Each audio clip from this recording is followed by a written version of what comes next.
Walkers can turn doorknobs. Walkers can now climb. And walkers can now grab rocks. Look out, Fred Flintstone. Sash, you're not gonna believe this crap. Holy goddamn! Walkers were suddenly introduced as having a little more aggression and a little more speed and strength to them. In the final episode of Worlds Beyond in season 2, we cut to two individuals in France. I can't really remember what they were talking about, but basically it ends with one of them killing the other. And when they reanimate within seconds, and they turn and run back towards the door that the person that killed them left out of, introducing the idea that there are variant walkers roaming the world of The Walking Dead, and it is fucking terrifying. And you may be wondering why, because this is a zombie led series. The whole point is that it is a horror TV show based around the undead. Why is this suddenly such a revelation or an unsettling idea?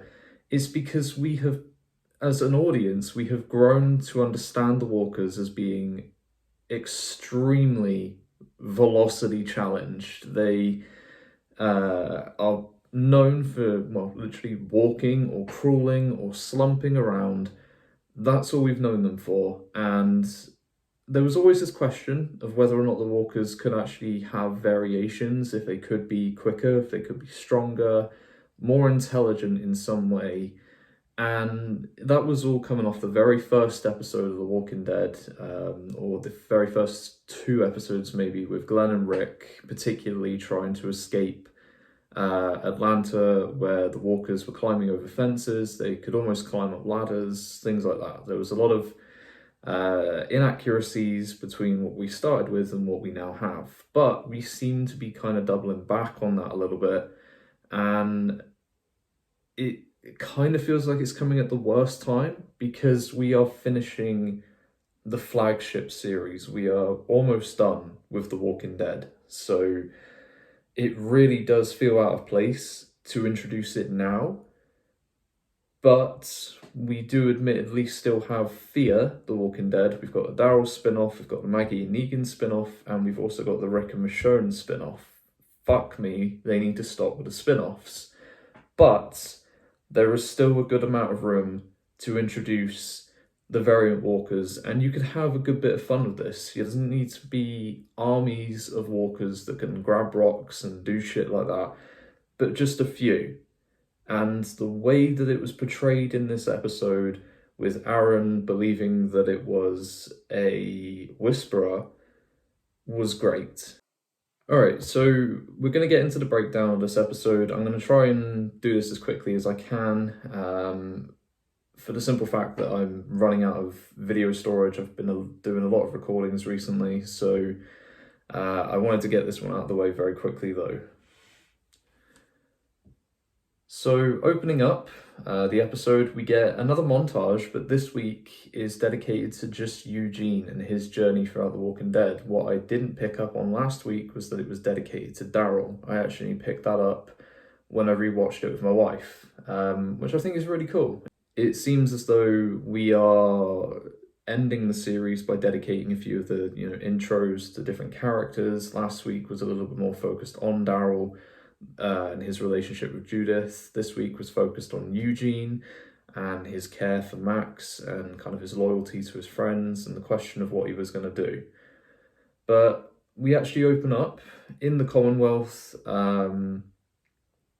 in a flurry of chaos, with Daryl pulling Eugene out of the way after a few people have spotted that Eugene was the one who pushed the walker into Sebastian and killed him. And then we get the intro. We come back and we open up on Seb's body, and Pamela is ordering Mercer to find Eugene and get him to confess to the murders pretty much, and basically have him murdered for murdering Sebastian. Then we get a few shots of like a montage of Pamela stating that she wants Eugene captured. If not, Max will be going in her place. So obviously this has made it a personal thing for Mercer now.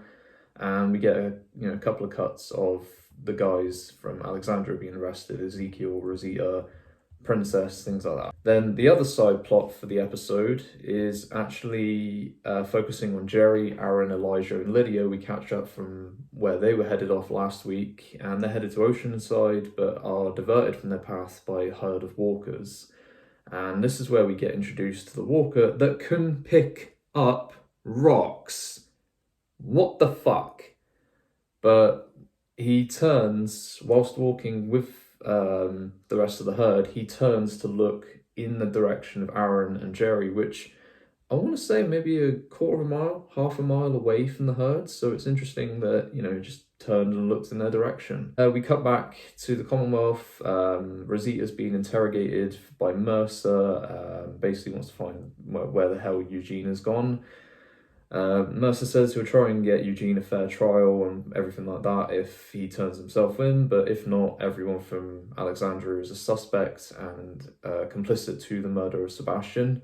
Then Daryl, we catch up with him. He's setting up an escape route from the church, it looks like initially, but then it turns out that apparently they're going to meet in Rosita's place, which I think is a terrible idea. Are you serious? And Daryl delivers one of my favourite lines regarding Sebastian's death, and it's "Don't be, prick had it coming," when Eugene says that he made a mistake with killing him or whatever. And I love Daryl. Never change. And then we catch back up with Aaron and Jerry in the group. Jerry gets injured after the horse carriage gets stuck in the mud. They pull it out, but Jerry falls and he hits his knee. So they need to rest up somewhere for the night. They find this sort of play centre in the middle of the woods, of all places.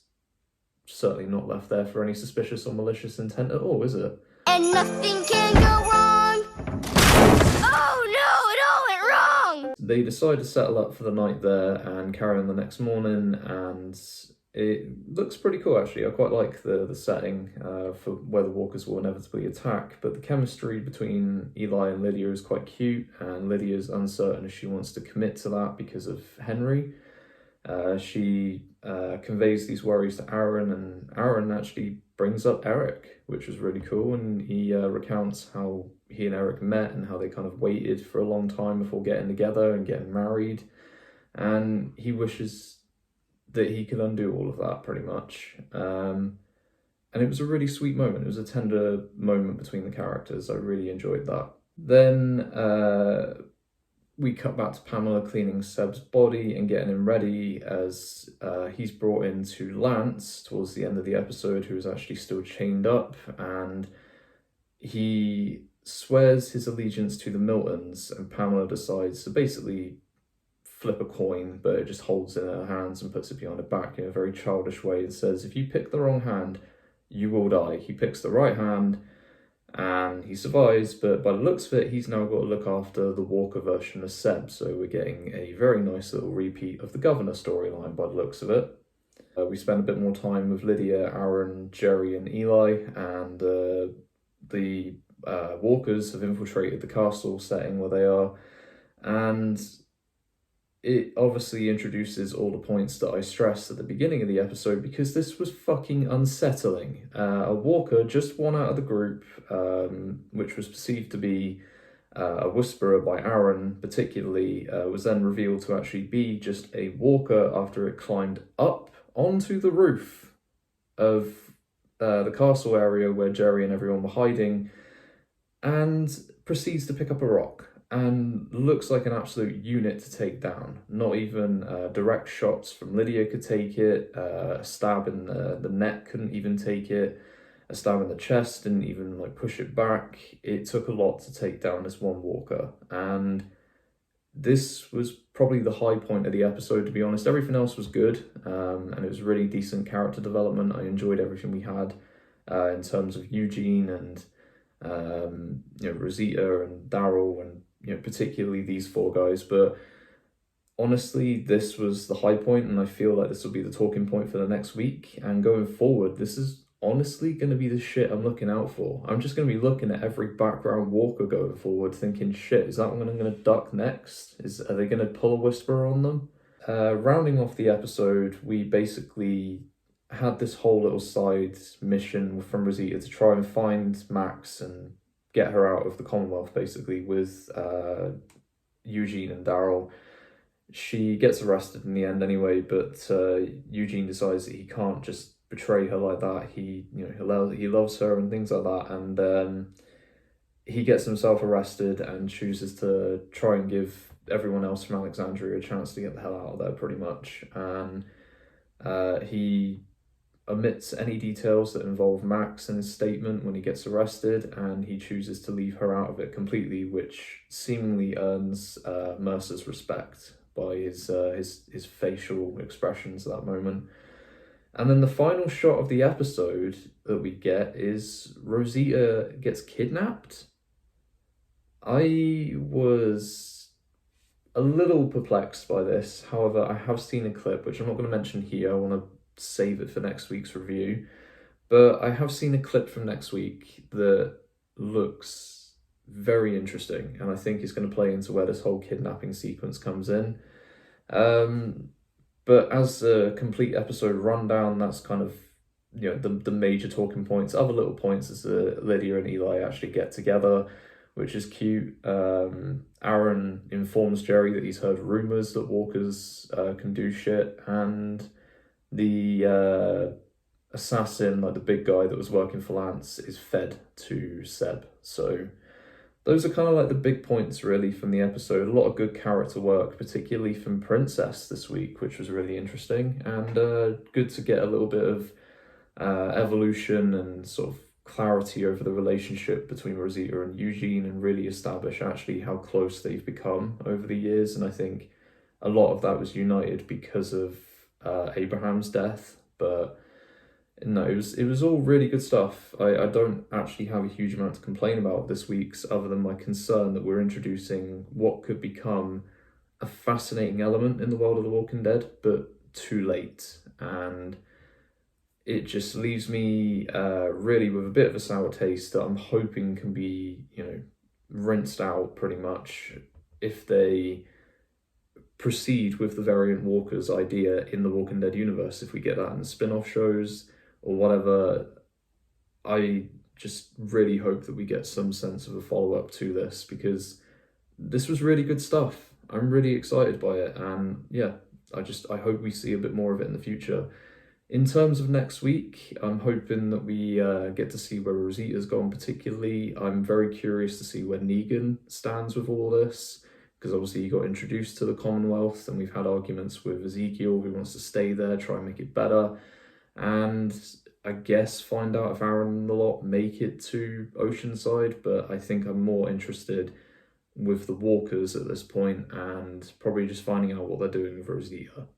All in all, I would say that this episode was extremely worth the watch. I've never been a huge fan of Eugene episodes within The Walking Dead. I've never found him a particularly entertaining character. He's always been a foil for something, and yes, he kind of brought about the end of the Negan War, but it just, yeah, he's never been a particularly big draw for me as a character. So, surprisingly, I was actually entertained, and I think it is definitely worth the watch. So give this episode a go. If I, can give it a ranking, which I'm considering doing going forward, I would say based on the merit of every other episode in season 11 so far, I would give this probably an 8.5 out of 10. It was very solid inclusion in the series, and offered up some fascinating aspects to the world itself, and things that we've grown to know and our characters have grown to know over the past 10 years. So hopefully we get a decent payoff to it though. That's going to do it for this week's review though, everybody. Sorry it was a bit of a shorter one, as I said. I'm a little tight on space, and I just wanted to get my thoughts out as quickly as I could, because that was an awesome episode. Make sure to subscribe, as I will be back next week, and for however many weeks there are left of The Walking Dead, I'll be reviewing it. I've finished She-Hulk, so if you want to go back through my channel and find those videos and check them out, definitely do. I've put a lot of work into them. I'm quite proud of them. And I will be doing Star Wars Andor over the next few weeks, finishing that off. I've obviously reviewed every episode before that. And I will be doing Tales of the Jedi. I have got a review coming out for Don't Worry Darling, and I'm also going to be checking out Wakanda Forever when that comes out. So plenty more content on the way. Until then though, everybody, take care and have a nice week.